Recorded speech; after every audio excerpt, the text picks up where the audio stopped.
Какво викат някои хора? Що няма видеа в канала от 2 месеца? Как да има, като... сега ще ви покажа. Ето, например, за утре имаме едно Lian Li прехвърляне от кутийка в друга.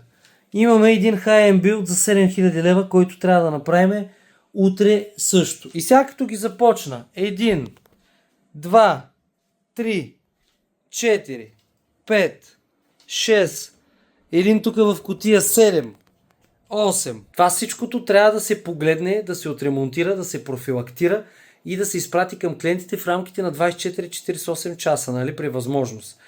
И тук не броя конзолите, които са още около 4-5 и имаме сигурно заснети още поне 50 видеа, които трябва да се обработят и да се качат в канал. Общото лудницата е пълна, но вие, ако имате необходимост от сервизно обслужване, сглобяване на конфигурация, съвет, ремонт, диагностика, профилактика и каквото се сетите, намираме се в Пловдив, Кичук, Париж, братя Бъкстон 10, за цялата страна работиме с Иконт. Куриерските такси за едно устройство обикновено са между 5 и 7 евро в двете посоки. Така че, скъпи приятели, ако имате необходимост, просто ни пишете и ние, както винаги, с радост ще помогнем. Бъдете здрави, виждаме се съвсем скоро в следващото видео и не забравяйте, че предстоят много изненади, които сме подготвили. Чао!